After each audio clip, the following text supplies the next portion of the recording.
So to the third and final X30 Ladies Cup qualifying heat, and a bit of an issue on the start then for one driver making their way out onto the circuit. That is Emilie Léonce, who ending up having a problem, managing to get going again though, fortunately. So here is the starting grid for the third X30 Ladies Heat. Eva Morris and Roxane Lantinga, Eva Dodderstein and Signepe Ornball, Merle Taylor and Sophia de Vivier from Charline Cordier and Mathilde Rabron. Then Luna Claret and Rosanne Dendriver, Tania Cirelli and Katrina E, Tess Verschoor and Vanessa Schukenyaite, Maisie Creed and Molly Meisen from Jana Anjayman and Zoe Nabler, Margot Deschamps and Noémie Pradier, then Ellie Dax and Molly Pugh, Natalia Debec and Sarah Kojima, Emma Tulumbadjan and Axel De Bono, then Jessica Fitch-Hall, Carla Fade, Linis Cholet and Eva Guilvert, with Maris Sherman, Emilie Léonce, Jasmine Taylor and Emilia Pauli.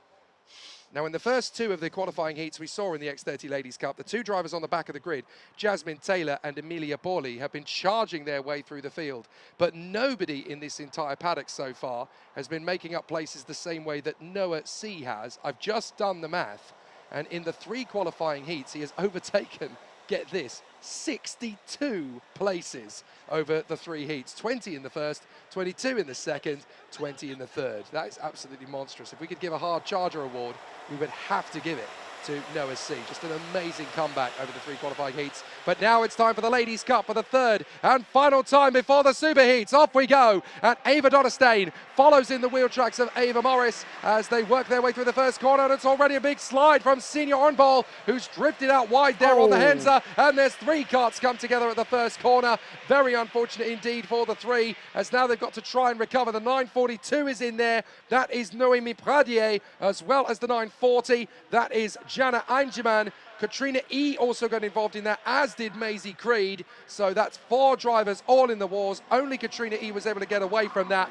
So that's Creed, Anjayman and Pradier all out on the spot. Ah là là là là, malheureusement, certainement pas la meilleure des manières de débuter cette dernière manche qualificative pour Maisie Creed, Jana Anjayman et Noémie Pradier. Malheureusement, retrouvé appliqué là-bas dans un gros incident de début d'épreuve dans le premier virage du premier tour. Un tour de bouclé justement sous le commandement de Eva Morris avec Roxane Lantinga qui lui donne la charge au passage devant notre cabine. Eva Dodderstein en troisième position, sage observatrice pour l'instant dans cette entame de manche. Elle a déjà 2 victoires en 2 courses, Eva Dodderstein. Elle peut se permettre éventuellement de ne pas prendre trop de risques. Oh, le dépassement! Superbe Roxane Lantinga qui est allée déraper là-bas en cruise control. Magnifique démonstration de talent et de pilotage de la part de Roxane Lantinga dans un virage, le numéro 3, où généralement ça passe ou ça casse. Eh bien, Roxane vient nous démontrer que parfois, eh bien, une bonne dose de courage peut se payer au prix fort. La première place pour l'instant, Roxane Lantinga. Eva Morris qui n'a pas de son dernier mot. Oh, et accrochage dans le banking. Malheureusement, vous le voyez dans le coin de votre image sur la gauche là-bas. Certains des pilotes qui ne se sont pas compris le drapeau jaune, mais directement ça repart. Donc plus de peur que le mal pour certains des pilotes impliqués de ce peloton sous le commandement désormais de Roxane Lantinga. Eva Morris qui va se remettre de ses émotions pour lui donner la réplique éventuellement. Depuis la deuxième place, Eva Dodderstein 3, Merle Taylor 4, Rosanne Dendriver en cinquième place, suivi de Singh Orbol, Charline Cordier, Sophia de Huedissage, Tess Verschoor et Luna Claret en 10e position. 5 drivers involved in that incident then at the hairpin. Molly Meisen, Zoe Nabler, Ellie Dax, Lini Cholet and Natalia Dabek. So plenty of drivers having to try and fight their way back. Of the first corner incident, only Maisie Creed was able to get going again. So out on the spot, Jana Anjayman and Noémie Pradier. But Roxane Lantinga, what bombastic move she's pulling out in this one in front of Eva Morris. Eva Dodderstein, the Dutch racing driver, and Merle Taylor in 4th position in front of Rosanne Dendriver. Great to see the Ruse Racing driver creeping into this one. She's not really had much to do in the top 5 over the first 2 races, but Rosanne Dendriver definitely now making her headway, as up to the inside Lantinga is trying to keep the girls guessing at the sharp end of the field here. But Eva Morris and Eva Dodderstein having a really solid run of this. Here comes Dodderstein. Watch for the move as she tries to tuck up the inside of Eva Morris. But no, there's no let up and no hindrance for these racing drivers at the sharp end of the field as Lantinga leads Morris, Dodderstein, Taylor and then Dreider. C'est le genre de finale, évidemment, dans cette dernière manche qui a un avant-goût de ce qui nous attend ce soir et surtout dimanche, avec un changement pour la 4e place, avec Rosanne Dendriver qui prend l'avantage sur Merle Taylor. 5 pilotes dans la même image en lutte pour la victoire finale de cette manche qualificative. Roxane Lantinga, elle n'est pas encore parvenue à faire justement à assurer la victoire, à transformer l'essai au terme de ces manches qualificatives. Ça pourrait être son occasion. Mais elle va devoir se défaire de la pression d'Eva Morris, qui, comme Lantinga, avait été précédemment pénalisée, avait perdu ses résultats sur tapis vert. Eva Dorenstein, malgré la maladie qui malheureusement l'affaiblit depuis ce matin, comme elle le partageait avec nous à notre micro précédemment, eh bien, elle semble se sentir mieux, le retour en forme, même si je lui avais signifié qu'en fait, depuis notre point de vue de l'extérieur, eh bien, rien ne semble pouvoir la perturber, mais elle nous a confié ce matin, cet après-midi, que eh bien, c'était compliqué depuis la nuit dernière au niveau physique, mais elle tient le bon bout, elle serre les dents. Eva Dorenstein en 3e position pour l'instant, mais elle est idéalement placée pour pourquoi pas porter son estocade sur Eva Morris et Roxane Lantinga, les surprendre quelque part dans les prochaines minutes et aller faire la passe de 3, ce qui lui assurait un départ en pole position pour la super manche de ce soir. On n'en est pas encore là, puisque la pression, elle vient également de derrière. Rosanne Driver, désormais 4, Mel Taylor 5, toujours dans le même train de pilote. Et attention, le changement pour la première place, Lantinga qui ouvre la porte, et c'est l'occasion qu'attendait Eva Morris et Eva Dorenstein pour s'imposer. Elle passe devant, Lantinga qui passe de 1 à 3, évidemment. Elle ne se laisse pas déconcerter pour la cause, elle sait que la course est encore longue, le tout c'est de rester dans le rythme et ne pas perdre davantage de position, mais au moment où j'en parle, Rosanne Driver a senti l'opportunité et passe en 3e position sur Lantinga.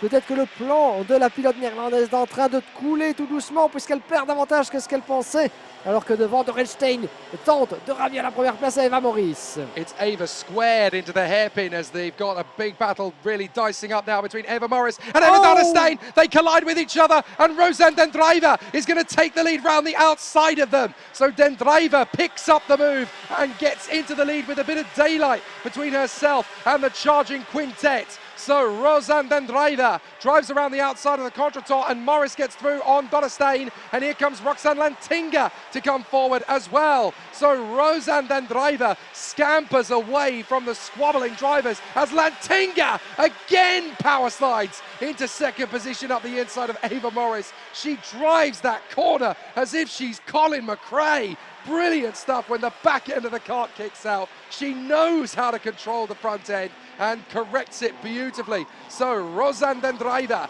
leads for Roos Racing. Une magnifique démonstration à nouveau dans le même virage. Un dérapage contrôlé tout en beauté de la part de Roxane Lantinga qui reprend la 2e place au forceps devant Eva Morris, qui doit elle-même contenir le retour derrière elle de Mel Taylor et du reste du peloton. Eva Dorenstein qui a perdu gros également. Rosanne Den Driver qui pendant ce temps-là prend la poudre d'escampette. On fait le pointage. 1 seconde d'avance pour Rosanne Den Driver, la pilote néerlandaise devant Roxane Lantinga. 2e position, 3e place, Eva Morris. Mel Taylor revenue en 4e place et elle va faire mieux d'ailleurs à la corde du 3e virage. Est-ce que ça pourrait passer avant l'enchaînement des 2 chaînes? Non. Bel essai de la part de Mel Taylor, sans doute inspiré par les démonstrations dans ce même virage de Roxane Lantinga lors des tours précédents. Ça ne passe pas encore pour la pilote du team RSD. Elle va devoir se presser puisque Eva Dorenstein est juste dans sa roue.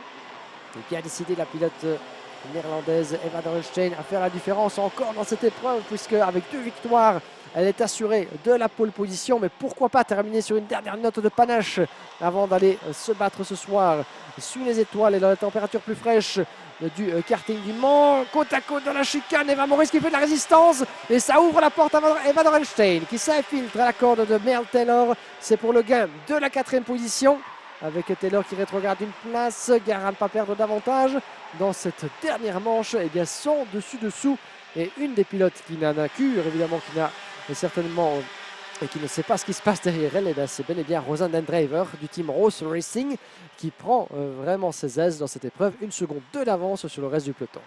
There's clearly fire in the belly for Rosanne Den Driver, having now got into the lead. She's been able to extend that by over a second to Roxane Lantinga. Doesn't matter what the other drivers do to team up in unison to go after her. Rosanne Den Driver has the most phenomenal charge now to continue to extend this gap. 2 minutes left plus the additional lap. And there's no one that can even get near Rosanne Den Driver. Up from P10 on the grid. Has a lovely slide on the inside line there from Charlene Cordier to get through on Mela Taylor. That puts Cordier Cordier up into 5th position, I do believe. Oh no, wait, that is Cordier on Claret, because Vanessa Shulkin-Yates had already got through the Lithuanian. So Vanessa Shulkin-Yates in behind Merla Taylor, then Shulkin-Yates, Cordier, Claret on ball is in 9th position, having had a very difficult race so far.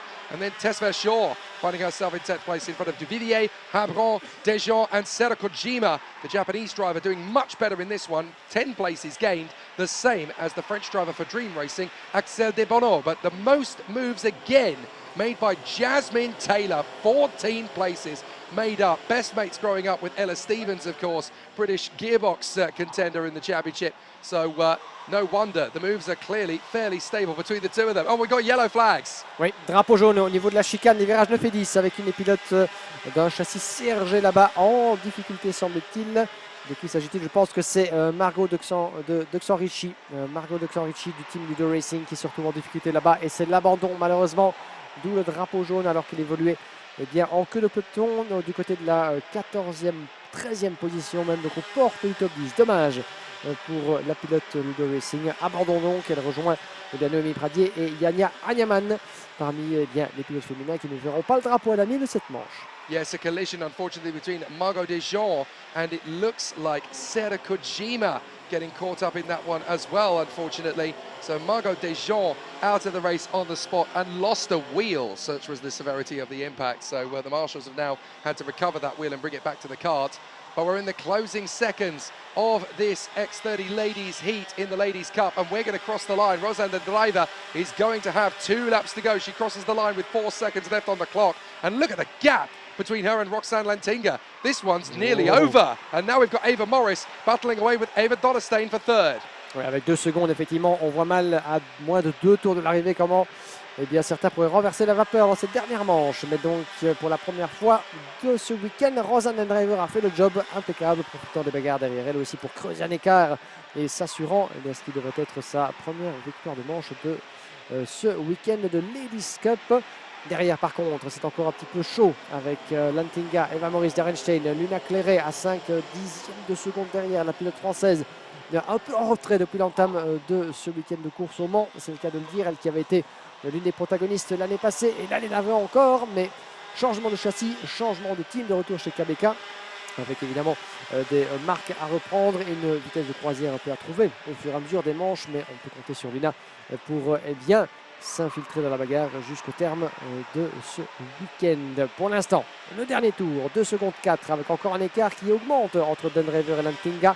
Donc c'est Lantinga qui a pris l'avantage désormais sur Eva Dorenstein. Dorenstein donc, qui a pris l'avantage sur Eva Maurice. Donc Lantinga sous pression désormais sur Dorenstein. Ce sera sans doute la dernière bagarre de cette dernière manche, mon cher Jake, avec avantage entre Lantinga, Dorenstein et Maurice. Dans quel ordre vont-elles franchir la ligne d'arrivée? Oh, et la défense de la part de Lantinga à l'approche du virage numéro 11. Le banking qui a vu bien des manœuvres de dépassement réussir ou parfois échouer. Ça va la jouer défensive jusqu'au bout. Lantinga qui voit le danger de Dorenstein derrière elle. Le freinage du virage numéro 14. Le passage de la chicane. Et malheureusement, la pilote du team Kuhn, Dorenstein, ne peut plus rien faire, j'en ai bien peur. Ce sera donc dans cet ordre qu'elles vont franchir le drapeau à damier, séparées par un écart infime à la photo finish. 61 millièmes de seconde entre Roxanne Lantinga et Eva Dorenstein, 2 et 3. Ça s'est joué à rien. Lantinga voulait cette 2e place pour s'assurer de la meilleure position de départ possible sur la grille de la Supermanche. Pour Dorenstein, avec 2 victoires sur 3 courses, l'affaire était déjà conclue, mais pas sans une dernière foire d'empoigne avec sa compatriote de Quack Promotion. What an amazing run from the Roos Racing driver, Rosanne Den Driver. Once again, for the 2nd year in a row, we've got 3 Duchesses of Speed up at the sharp end of the field. Last year was Roxanne Lantinga and Eva Dodderstein with Annabelle Brian, who went on to win the final. But the 3rd one this year is Rosanne Den Driver. What an amazing charge from her. 3.3 seconds clear of Lantinga and Dodderstein. Then Eva Morris, Luna Claret and Signepe Ornbal. Charlene Cordier finishing up ahead of Vanessa Shulkin-Yates. Tesfa Shaw in 9th place ahead of Mathilde Rabron. Then Merla Taylor struggling along with Sophia Dovivier. And then Tania Cirelli, Molly Pugh made up 8 places, as did Sera Kojima behind Axel De Bono, who made up 11. Carla Fade also made up 11. Ellie Dax ahead of Katrina E. And then 13 places gained by Jasmine Taylor. What a charge to 20th from 33rd on the grid. Lini Cholet and Zoe Nebler, 11 places made up by Emilia Poli, then Natalia Dabec, Molly Meisen, Jessica Fitch Hall, Eva Gilbert, Emmy Lyons, and then Maisie Creed after her incident, Emma Tulambadjian after hers, and then the last driver home was Marith Sherman. 3 drivers out of the race then, Margot Deschamps, Richie, and then the 2 that collided on the very first lap, Jana Angerman and Nomi Pradier. So it's definitely going to be a hard task to win this X30 Ladies Cup in 2025. But yet again, it's the Duchesses of Speed that will command it all, with Eva Dotter-Stein, Roxanne Lantinga, and now Rosanne Den Driver staking their claim for the title. We'll find out what happens with them in the superheat later this evening.